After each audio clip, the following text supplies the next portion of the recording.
Greetings, Wargamers. We're your hosts, Trevor, Jay, Josh, and this is Chain Attack.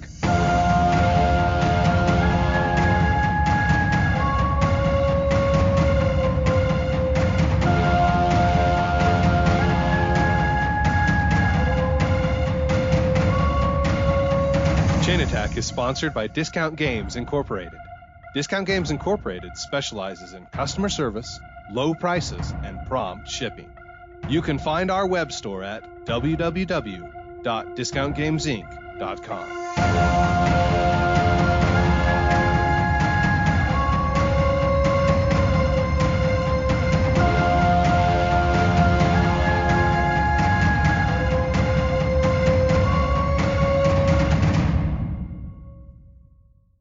Welcome to Chain Attack. I'm your host, Trevor, and I'm getting soft in my old age.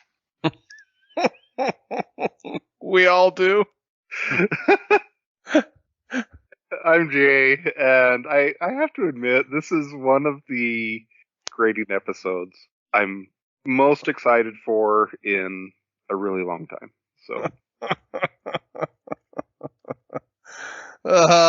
I'm Josh, and even the 8-year-old child deep inside my heart has so many questions. So we're going to be talking about the Book of Boba Fett today. We can, I guess, before we do things for Discount Games Inc. I'm trying to think of what cool.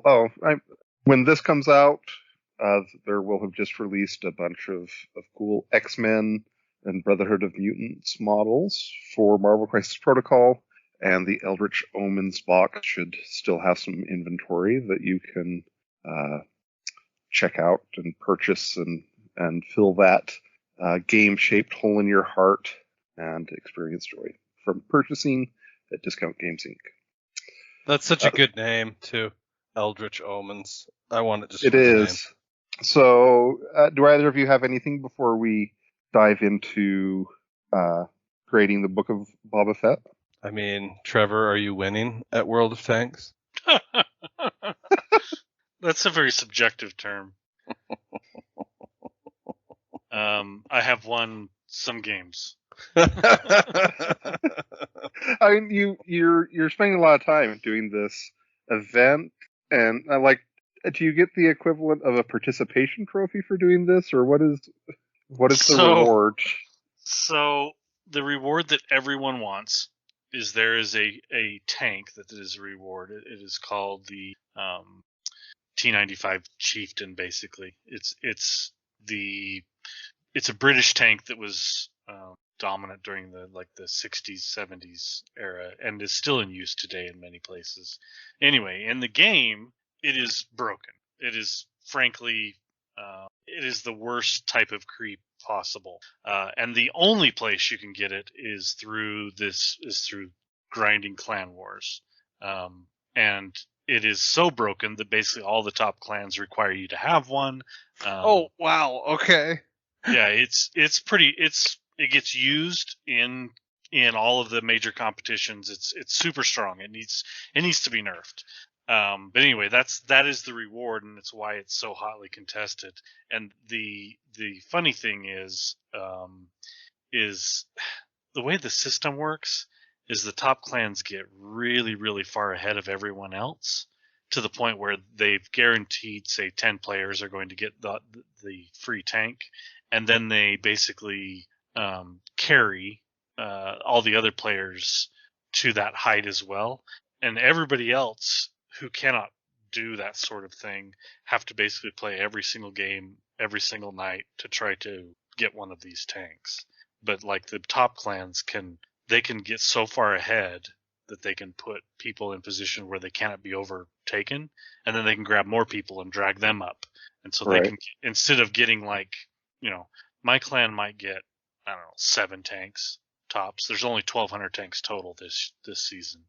So my clan might get 7 of those, and the top clans get 20 or 30 or more. Do you already have one, or? Nope. No, they're difficult to get. Well, I'm excited to hear at the end of this if you succeed in getting one. So I'm currently on track. I'm in the top 800, so I'm in the top 2/3 of the 1,200 who will get Right, the tank. But as the event goes on, more and more of the top clans will just like right. steamroll all the little guys. Like so, Interesting. my only hope is that as I fall, I won't fall beyond 1,200. I assume that you have tried this before. So here's the funny thing: this tank, it was like the only thing that mattered. There's other rewards that you can get, other tanks, but most of them don't even hold a candle to the chieftain. So for the last year and a half, the chieftain has not been available as a reward. This is Interesting. First time it's come back in a year and a half, almost 2 years. So that makes it even more hotly contested. Yeah, everyone. It's a big deal for lots of people. Yeah, so I just want to give you guys an example. We've played a ton of games. We've played almost every night, and my clan has you earn fame. Your clan also earns fame, and your clan's position modifies your rewards. Anyway, my clan is in the top 50, and we've earned roughly 3,500 fame over the course of these 3 days. The top clan, in those same days, has earned 256,000 fame. So is this a rich get richer kind of thing, or is this? Okay. Yes. Okay. Yes. Okay. Here's what will blow your mind about this whole system. So they've earned 256,000. Just guess what the second top clan has earned. 56,000. Okay, you're pretty close. Actually, closer than I thought you would. Number 2 has earned 97,000. So oh wow, so there's a big old spread. Is more than doubled the second top clan. And I would have thought that I would have thought there would have been more top clans closer to each other. Right. Yeah. Well, there's such a disparity though. We're in 50th place or around 50th, and we have 3,000. Right. Yeah. I mean, they have just so far outpaced all the rest of us. And I wouldn't call us a top clan by any means, but the top 10 have 10 times to 200 times as much as we have. It blows my mind how far ahead they can get. So when you're earning that much, it's easy to like bury everyone else. I love it as a window into a world of madness that even I probably cannot comprehend. Yeah. All right. Well, I'm excited to check in at the end and see how your hopes and dreams have been crushed. Well, the funny thing is my old clan, they're struggling. Like, they're not all that great, but anyway, they're around 100 rank, and they have 878 fame. Yeah. And it's just like it's such a disparity between the bottom and the top. And the bottom guys will never even get a chance. They won't even be close to ever getting a tank. It's frustrating for a lot of us. All right, Boba Fett. Okay, so I'm curious as a precursor or prelude to this. At the end of season 2 of The Mandalorian, they did a teaser saying, coming soon, the Book of Boba Fett. What was your guys's reaction to that / hype levels? I was excited. Before Disney managed to crush all your hopes and dreams. Those are making some big assumptions, Jay. Oh. I would say cautiously optimistic. Like it wasn't necessarily a story that I was interested in, but I will say at the end of Mandalorian season 2, like Fennec Shand was a cool character, so it was going to be interesting to see. I mean, I like that actress a lot too, right? Yeah. It was going to be interesting to see her. Yeah, thank you. To see her character in that. But yeah, I would say cautiously optimistic. Mainly, I was optimistic because they knocked it out of the park with The Mandalorian. But any trepidation I had was trepidation because what they had done so amazingly with The Mandalorian was tell a new story, right? Like it was a new character with some ties to the Star Wars universe that most of us know and love, right? And so I'm starting to, the older I get, the more I'm like, I don't know if I need to retread certain characters or revisit certain characters. You know what I mean? So I mean, I think that's something that Star Wars has kind of struggled with in general. yeah, that's true. But this is not a character that's been overtread. No, that's fair, Trevor. Yeah. Like That's I why I mean, say I of was the mostly optimistic. If I had any trepidation, it was very minor. of the characters that they have, tread too much of, Revisited too much. he's not necessarily one of them. Although Let's say that. Jay's Let's going say- to come in and say that he's overhyped, which I don't necessarily agree with, but whatever. Let's say that you consider Tatooine a character. That would be something Oh that my you god, could say. that's a fair complaint. That is something you could say is over visited or overtread. I assume it's a cheap set though. It must be. I don't. Yeah. Like just pour out some dirt. I don't think it's here that there. cheap. I don't think it's Probably that not. cheap. If you talk about trying to film in a place that has no vegetation or very little vegetation, it gets actually more difficult than you think. It's like when they filmed Sure. Fury Road, they had to digitally remove tons of vegetation because it was just everywhere. Even in the most desolate places on Earth, we just have a lot of things that make it look like Earth. Those thinking plants. So I'm sure that it's probably not as cheap as you think. I think that they probably place it there because of where we left his character off at. But I agree with you guys. It's like, give me a new planet, give me something different. I mean, if I think back to The Mandalorian season 2, one of my favorite episodes of that season was the one where I'm blanking on her name right now because because I'm old, but also it's the morning. But Anakin's apprentice, Ahsoka Tano. so yes, okay. So you meet her, and it's kind of this, and it's this planet that it just looks and feels different than a lot of the things you've seen before, and it's a really cool setting, and it looks visually interesting, and I just thought it was a fantastic episode. And if you contrast that, and there was also a lot of fun things going on in the episode, Yeah. but the setting definitely contributed to it being a good episode. And if you contrast that with, here we go again on Tatooine, it's a pretty big difference. Well, I mean, and look, Jay. one of my Go ahead, Trevor. I was I gonna say have one of my complaints about all planets in the Star Wars universe is and I'm going to make a little hyperbole statement here, but I can't think of anything that goes outside of this, is that they are one biome. Right, yeah. Oh, sure. Yeah, through yeah, the yeah. entire planet. You are on desert planet. You are on water planet. For reasons I Forest don't planet, understand. city planet. Swamp planet, I think. Yeah. It drives me a little insane. Like that's Look, fair. Jay. Here's the thing about. I agree with you that Tatooine as a character has been overused, but the whole vibe I got by the time I got to the end of the Book of Boba Fett is, oh man, they found the warehouse with the old Jabba's palace play set and the Rancor toys and the Gamorrean. I mean, they found the warehouse and they have got to get these things. I mean, it's a Saturday morning cartoon all over again.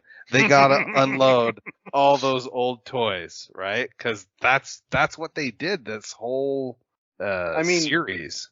I guess for me to go back to answer my own question, I saw Book of Boba Fett being announced, and I was like, oh, but I was not excited for it because I don't really find you don't like Boba Fett. I don't find the character interesting. Yeah. But I also was like, after The Mandalorian was so successful, I was like at least intrigued, thinking that at least I'm going to get a good Star Wars show, and B, it will likely give me a reason to care about Boba Fett finally. So instead, Jay gets a big old serving of confirmation bias. Point of order, sir. I'm not sure it's confirmation bias when Disney basically takes all of my biases and makes a series that says, yes, Jay, you were right all along. that is the cognitive dissonance. I just don't understand. amazing. Okay, but can we just agree though that like they actually ended up, and it did stink a little of desperation to me. They basically packed 2 series into this. Like, Well, am I wrong? Spoiler alert here. Like, yeah, sure. what we really at got this was point. the start of season 3 of The Mandalorian. And speaking of planets being cool, I mean, yes, I know Halo was a great video game, but I did like the whole ring world setting as something to, Oh, that was although cool. to Trevor's point, it still is sort of the same biome, right? Like, Whoa. No, don't drag me into your complaint. I actually love the ring world. you're the one who said the same biome thing. Is the ring world not It's a same biome? It's a ring world. What do Okay, you expect? Fine. No, I'm not complaining about it. The truth is, okay, I'm going to say here that the Book of Boba Fett was worth watching for that episode alone, period. I mean, really all I needed was just that episode, which is 4, I think, right? No, 5 Is when, 5 where? Oh yeah, it's 5 when the Mandalorian. 5 season is 3 when starts. the show actually stops sucking. Although I have some questions about the final episode. Well, yeah, I mean they had to have Robert Rodriguez film the finale to bring us back to the dark times of episode 1 and 3. The dark times. Also, I cannot. Oh, I just remember Danny Trejo. I wish there had been more of him. Like, I did love that part. I've been cracking jokes at it. I am curious. Trevor, I think it's safe to say that you're probably, of the 3 of us, the one who likes or is intrigued the most by Boba Fett. Would you say that's true? I guess so. Maybe by default. I don't think there's that big a gap between Trevor and I. Like, but part of that's like nostalgia. Like, I mean, I rode on my dad's shoulders to watch Return of the Jedi in the theater, right? And so that's the first time old people like me saw Boba Fett, and he did seem cool at that time, right? Like, he's a lot cooler. Sorry, I guess he's in Empire too. Yeah, you're right. But there's a lot of nostalgia there. You know what I mean? Sure. So, I guess as 2 Star Wars fans who aren't Boba Fett curmudgeons like I am, what is your opinion? Your overarching opinion of the series? I am disappointed with what they've done with the Boba Fett character. Yeah. In more ways than one. I mean, I feel as much as I joke about this. You feel bad? Is that what you're about to say? No, I honestly do, because I know that this is a character that is important to a lot of people, and this was a chance for them to finally do some cool things, flesh out this character. He has had, my understanding is that he has had a fair bit of fleshing out in books, but that's not TV or movies, and so there was a cool opportunity for that. It has a different weight, right? Yeah, there was fleshing out in Clan Wars as well. You got to know him as a child, so I mean, and I would have liked to have had those fans be able to be like, wow, this is really cool or whatever, and I would have liked for me to have had some reason after watching this to care about this character, but I feel bad that it ended up the way that it for them. The funny thing is a lot of the hardcore fans. I mean, one of our mutual acquaintances, a friend of mine, he's a super fan of Boba Fett, and I don't think he was ever swayed at all during that. I think he enjoyed it every second of it. Oh, really? Okay. Wow. Cool. Wow. Yeah, I mean the amount of cognitive dissonance from that group is probably enough to overcome, but for me it was not. I expected a man of little words who almost never took his helmet off, who was the quintessential badass, and he was none of those things. Really, my biggest issue that is just so bewildering to me is that they portrayed him in this series as just this wildly incompetent character who is always outgunned and never knows the lay of the land, and just thinks that people should respect him by default for, as near as I can tell, no reason, when he is outgunned and does not seem to realize that, I guess. So, I mean, what is cool about that? Nothing. I mean, Well, Frank, yeah, right? I did have some tonal whiplash in a couple occasions. Like I'll just say it, like especially in that last episode, like him and the Mando are holed up in the ruin, and you're like, oh, this is about to be a Alamo kind of moment, like, and then what's that? The freaking Mayor's. Real quick, Josh. Yes. As a quick pause, that last episode, the opening scene, Boba Fett is standing in the bombed out building with his helmet off, and I was just like, once again, he is not wearing a helmet because who knows why. And then that last Alamo scene, finally, he has his helmet on for like 2 contiguous minutes in the series.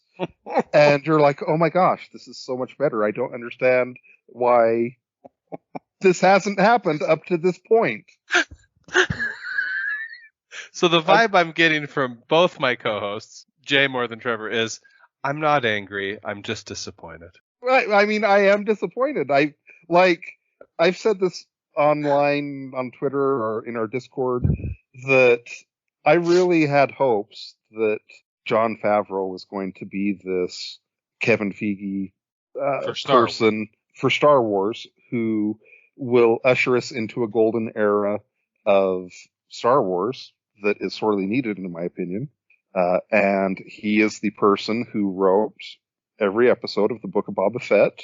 He did have Dave Filoni did co-write episode 6, but my confidence has been shaken on him becoming the new Kevin Feige for Star Wars, I guess. To be fair, I think there was some director control that happened on some of those, and maybe some of the art that. I'm sure. I think that Robert Rodriguez should never be allowed to touch Star Wars ever again. But I don't know. Like, what else has Robert Rodriguez done then? The worst episodes of The Mandalorian, he did. He also did horror movies that you will never watch, and I don't. Even I, as someone who likes horror movies, they're not a style that I particularly like. So, he's done a lot of films, and I actually like a lot of the things he's done, but I think that he's too caught up maybe in his own style to see that his style doesn't mesh well with Star Wars. Sure. I don't know if that's fair to say, but I just don't think his vision of Star Wars doesn't mesh with mine. Let's put it that way. Yeah. The episode of Mandalorian where kind of you meet up with Boba Fett and they're doing like a fight, and it looks like it is on the original Star Trek, one of their like crappy sets. That's the one where Grogu's like doing the thing on top of the ball or whatever, right? Right, doing the beacon or whatever. Yeah. That was one that okay that Rodriguez directed. So really, I can blame Rodriguez for the death of the Razor Crest. Yes, probably. Good. Okay, excellent. So Trevor, I guess either of you, what did you feel went right or went wrong? I mean, am I over? Am I letting my? I'm gonna give my brief answer to that question. Yes, your glasses are probably affecting your judgment a little bit because while you are disappointed, you are also deeply gleeful to be validated, I guess, is probably or vindicated is probably the better term. I feel like what went wrong, and I just feel like because of the way it ended, is like in the end, I didn't feel like there was any character growth. There wasn't an arc in the character of Boba Fett specifically, right? Like, and that's what I feel like they wanted to do. They wanted to tell the story of this, like, certified bad A who, is looking back on his life and is being like, you know what, I could be better. And of course survived like essentially near death, blah, blah, blah. Like, And then in the end, they didn't tell that story, because I feel like that's what they did. They spent 3 episodes of, political capital, essentially, saying like, okay, this is the story we're going to tell. And I'm like, okay, well, I'm willing to come along for that ride, I guess. And then, we get 3 episodes of The Mandalorian, which is loosely connected. And then the final episode is like, just kidding. This is still a dude that just, incompetently kills his way out of everything. So No. Everyone around him kills. Yeah. Yes. Yeah. I mean, that's the part that drives me nuts. Is like he was like a stormtrooper in the end. Fennec Shand held this whole show together in more ways than one. Yeah. In more ways than one. Like, she's the one that kills everything. She's the one that keeps the, I'm just like, why? I did appreciate. Why is she still following him? Yes, there is that question that has no answer, and I kind of appreciated that at the end of the finale, like one of the closing scenes is of her being a badass and saving the biker gang, the scooter gang. No, her going in and doing like the hit on. Oh yeah, right, on the Pikes and yes, and the 3 family heads. Yeah, right. Yeah, that was totally rad. I think what we don't know is that when he took her to that mod dude and rebuilt her guts or whatever, there's one of those little binder things that they put on droids, and that's why she's still loyal to Boba Fett. It's not her fault, Jay. So I've cut you off a few times, Trevor. Go ahead with your thoughts. So one of the best parts of this series is Cad Bane. And Cad Bane was a great character from Clone Wars, and seeing him here was amazing. They did really good with him here. Yeah, they did fantastic. It was great. Okay. My issue, though, is that Cad Bane in this situation is everything that I thought we should have gotten from Boba Fett. A, I agree with that. B, I don't feel like we can say that Cad Bane was great when, in my opinion... Sorry, I only mean like the makeup and that's what I mean. Not... Okay. Not... Okay, the character was cool. One of my big complaints about this series is that they introduced Cad Bane too late and he died too early. Totally legitimate complaint. And real quick, you really think he's dead? I hope not. It kind of. I mean, they make it seem like he is. We threw Boba Fett in the Sarlacc pit, and that didn't seem sure. Believe, so. Yeah, and hopefully not. The plot armor's thick in this series. It is. Real quick, on some of my complaints again, and this is going to tee up Trevor to do one of his complaints, so I'm excited about that. Oh yes, teeing up. So this series had a structure, in my opinion, where you have the first 4 episodes, and then you have episodes 5 and 6 that are basically the start of the new season of The Mandalorian, and then you have the season finale, which is the crossover. Yes, exactly. And so part of my issue is that you have the first episode and it's kind of setting things up. Okay, that's fine. And then you get to episode 2 and it felt to me that episode 2 was like a bad Dune ripoff. It felt like there was just so many things. I was like, what are you even doing? Like him going and training with the Sand People felt like the Fremen. There was spice. There was a scene of water, falling down on the people. Just over and over, it felt like kind of a Dune ripoff to me. And then we get to episode 3, where we get to have Pentatonics Week, Star Wars on Tatooine. Pentatonics Week. Sorry. Carry on. And then we have the chase scene, which Trevor has already ranted about, but I wish to hear more ranting about. So, in the making of the original Star Wars film, I'm sure many of us have heard or seen it, or maybe you don't remember, but I'll remind you. One of the things that George Lucas said he wanted to bring as the setting of Star Wars was the feeling of being old and used. He wanted a universe that felt like it was thousands of years old, and that everything looked like it was well worn, well used. So fast forward to episode 3 of the Book of Boba Fett, and we get 5 Vespa mopeds with shiny, Each with 20 rear view mirrors. baubles Incredible and chrome. Yeah. things on them that are so clashed against the rest of the universe that I felt physically ill. The scene where the 5 of them pull up to the city hall or whatever, I believe that to be the worst scene ever put to film in the Star Wars universe, and I'm going to include the Christmas episode. Like, it's just so jarring and odd to me. And to be fair, that's a whole lot of hyperbole. I have not seen the Christmas episode since I was a little kid. Mm.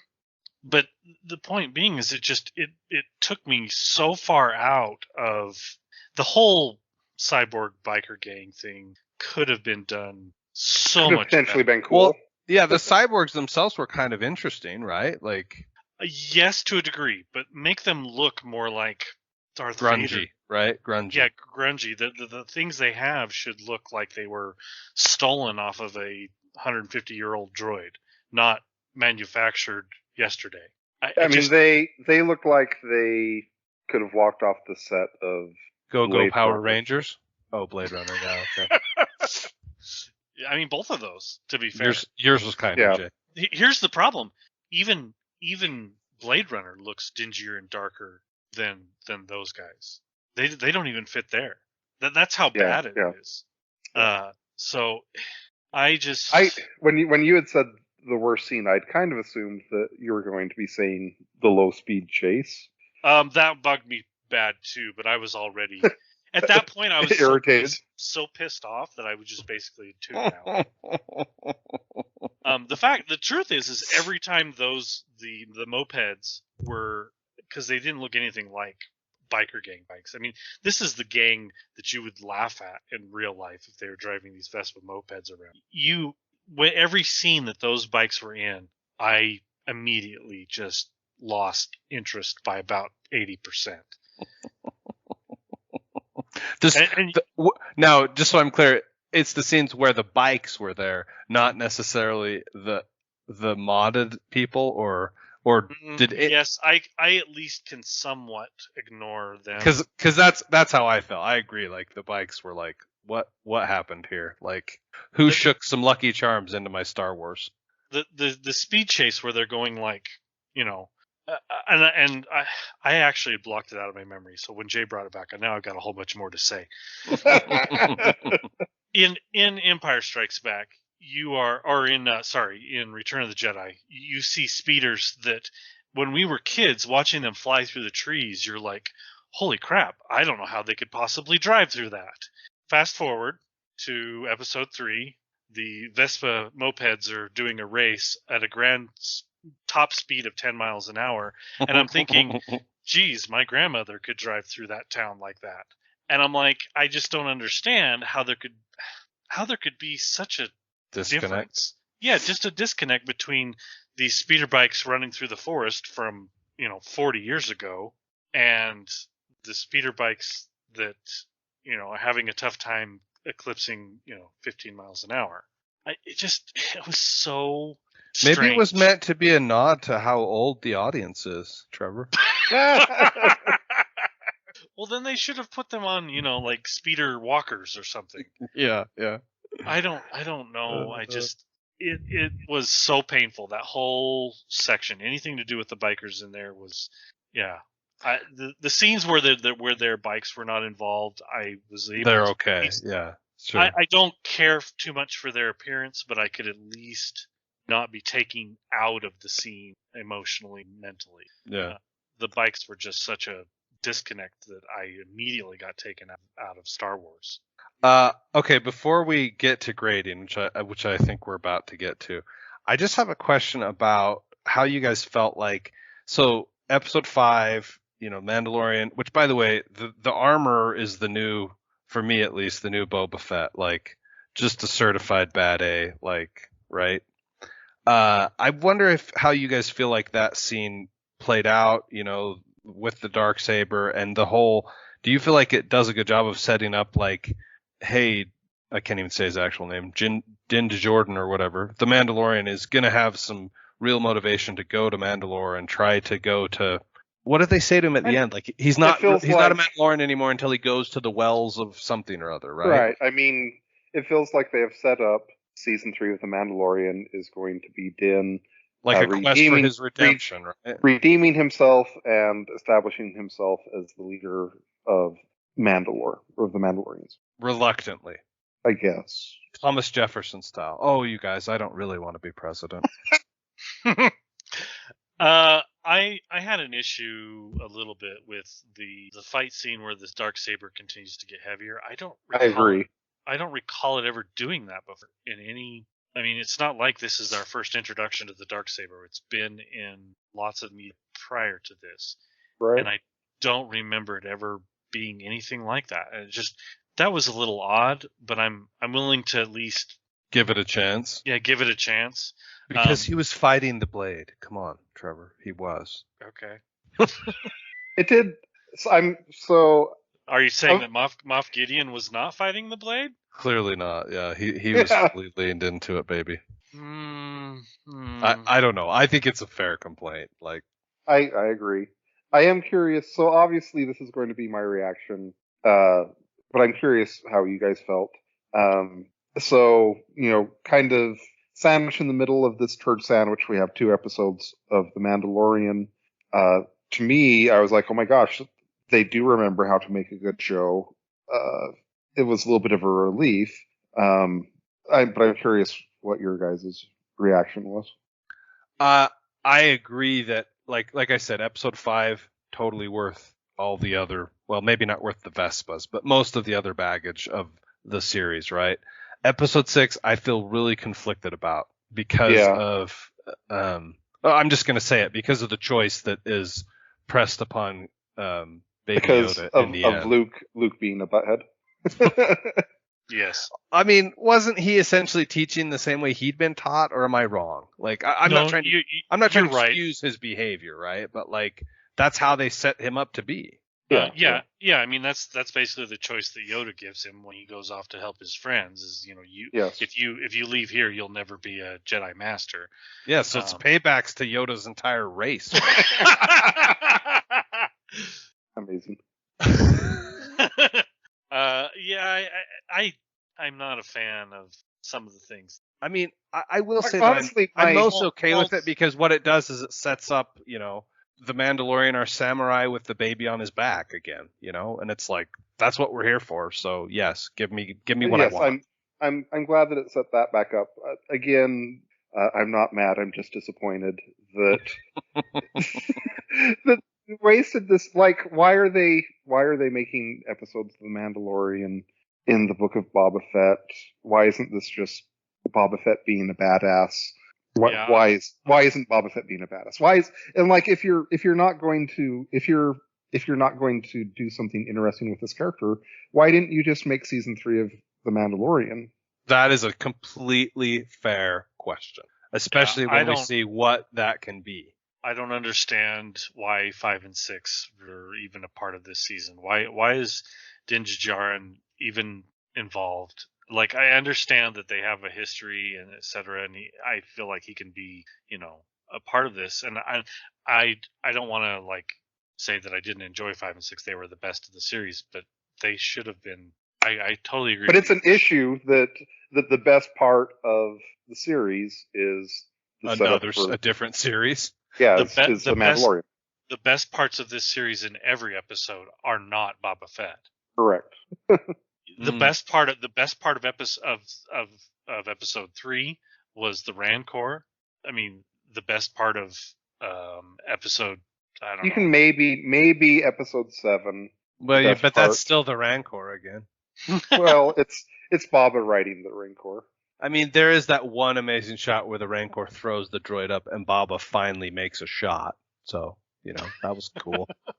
And real quick, another thing that just kind of annoyed me about Din and etc. is just like Fennec is like, we're massively or Baba, we're massively outgunned.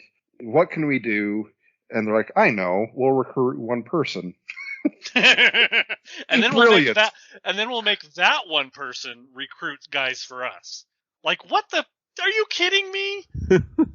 Good old Freetown.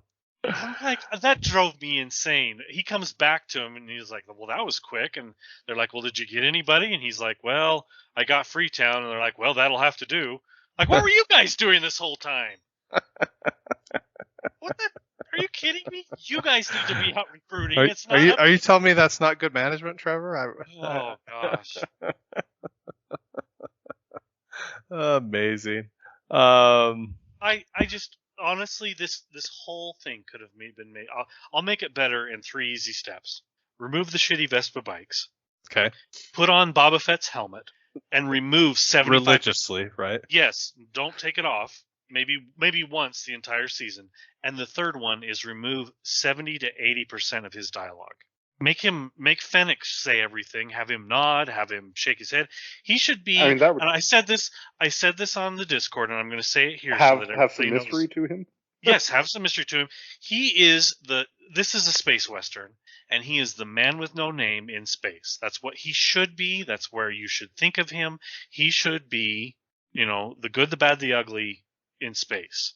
And it is not at all what you get. I mean, I'll add a fourth thing that it feels like this shouldn't have to be stated, but it evidently does, because of what has happened in the series.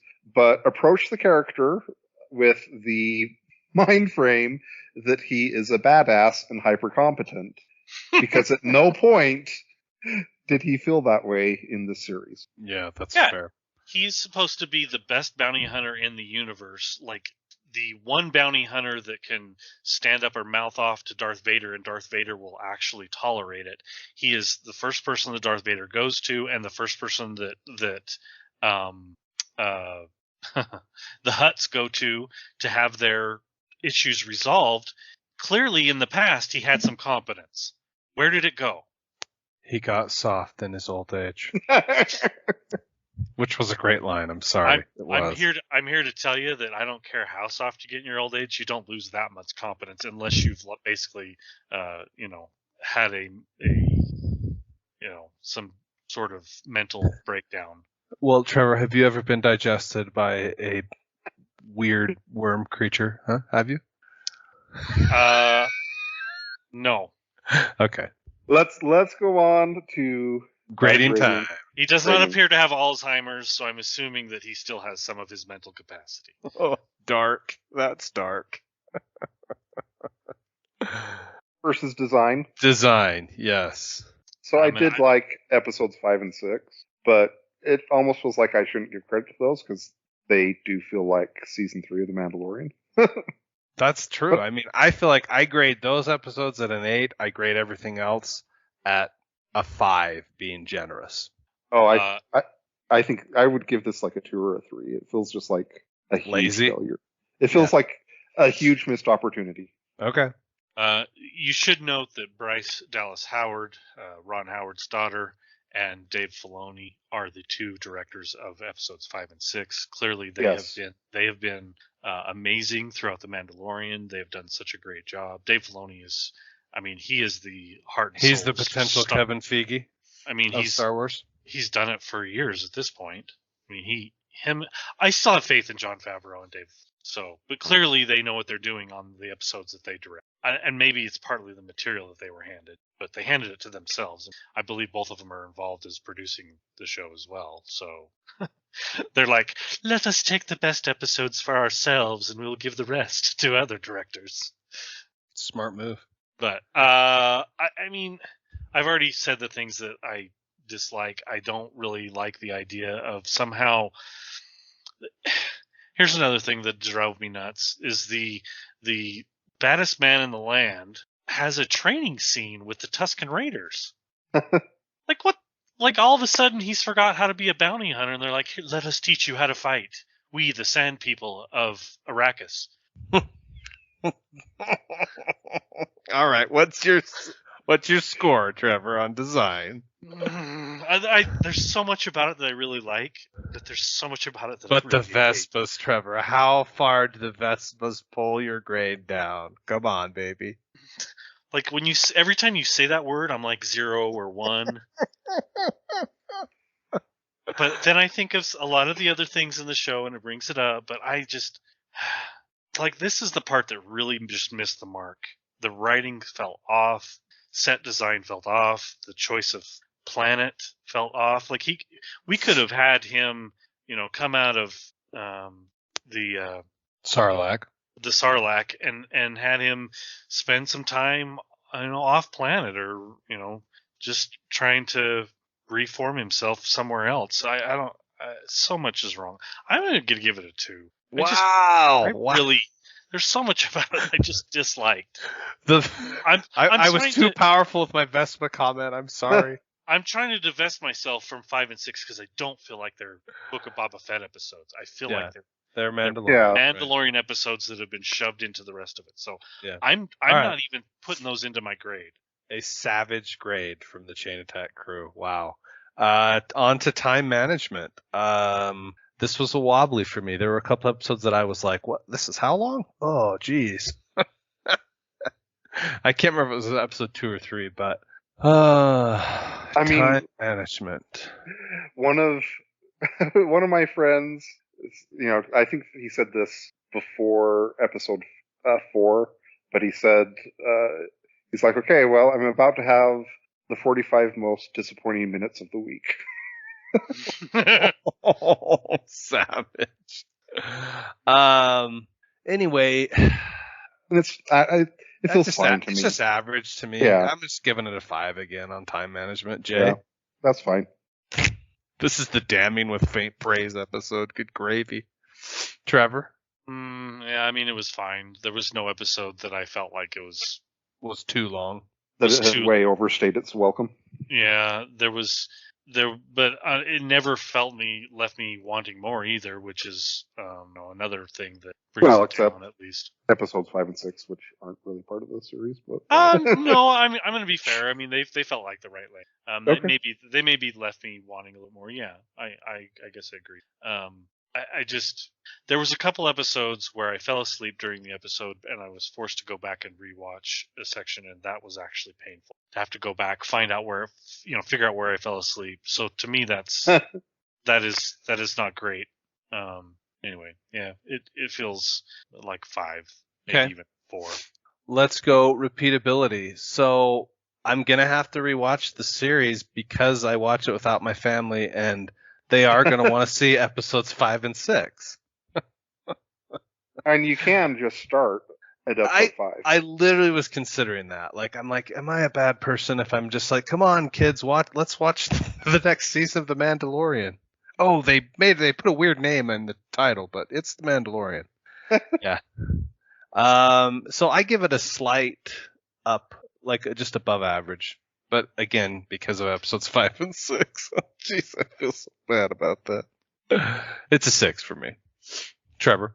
I think I'm going to go back and rewatch a little bit of it. Specifically... maybe you can get a VidAngel subscription that will edit out the Vespas. Yeah, maybe. I'll probably rewatch episodes 4, 5, 6, and 7. There are more redeeming things in all of those than there are in the first 3.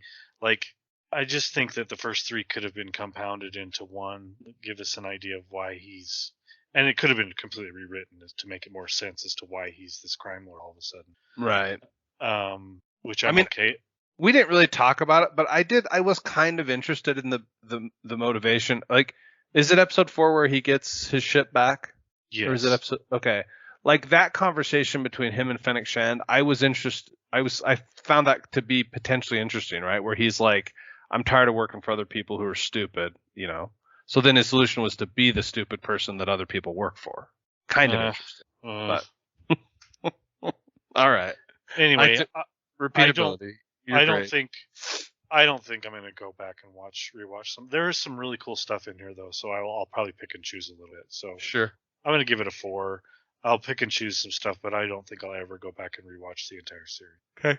I'll give it a 3 mostly because it for a Star Wars property, it has very, very low repeatability for me.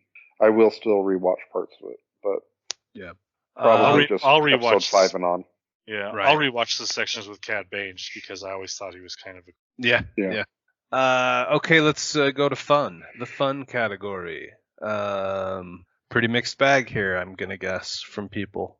I mean, we keep saying that episodes 5 and 6 aren't part of the series. They technically are, and I did enjoy those. I would not. And we've said fun, or we've also said entertained, entertainment value, I guess. For Yeah. this one, Yeah. and neither of them are high for me except for episodes 5 and 6. I've had fun pissing on the whole thing. Brutal. I mean, I think there were parts of episode 7 that were still quite a lot of fun. You know, from a like, I had the Yes. feeling of mashing my action figures together. You know.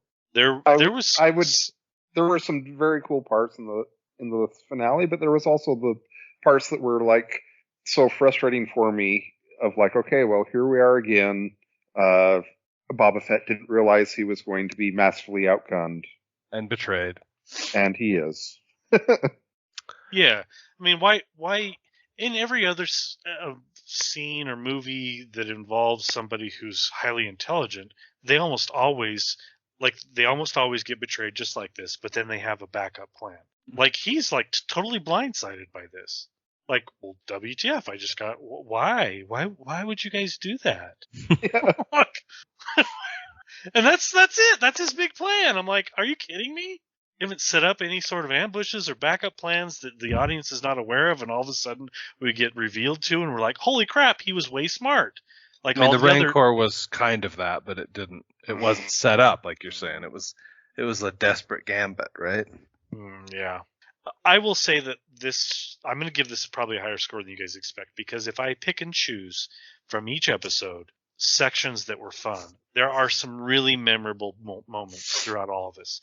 The problem is that the name of the show is the Book of Boba Fett, and all of those memorable moments, or the vast majority of those memorable moments, don't involve him.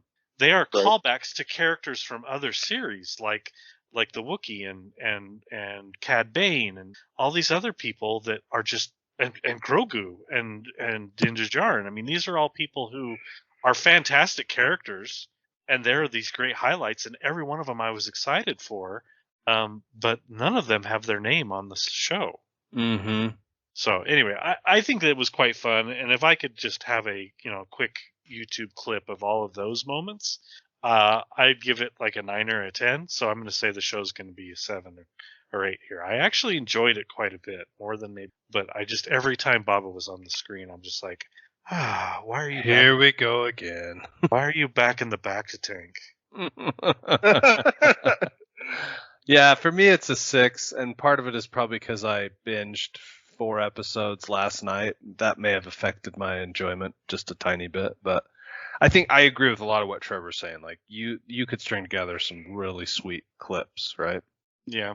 I'm gonna go with the 3 just because, like, yes, there are Brutal. fun moments in the series, but like it feels like I shouldn't spend as much time upset at the TV series as I was watching this show. Jay would not make a good gold miner. He doesn't want to spend hours and hours finding little tiny nuggets. It's probably why he's not in your World of Tanks guild. Probably, yeah. I'm not sure why. Overall, team. Weirdly, I think my overall is lower than the sum of its parts. Because I feel like I'm going to give it a 4. I feel bad about that, but I only feel bad about it for episodes 5 and 6. It's sad that a Star Wars property is probably not going to get a second season. That says something. Well, I mean, honestly, why would you make a second season of this as opposed to another season More of The Mando. Mandalorian? Yeah, right. Because they're making seasons of everything. We're getting Ahsoka. We're getting. I'm like they have already greenlit season 2 of Andor before season 1 is shown. But no word yet on season 2 of this show. So I mean, I'm probably wrong. They'll probably put together a second season, and I hope that they redeem the character and the story. But Maybe it'll be Fennec Shand just, visiting him at a nursing home. yeah, I'm super excited for the Book of Fennec Shand Part 2.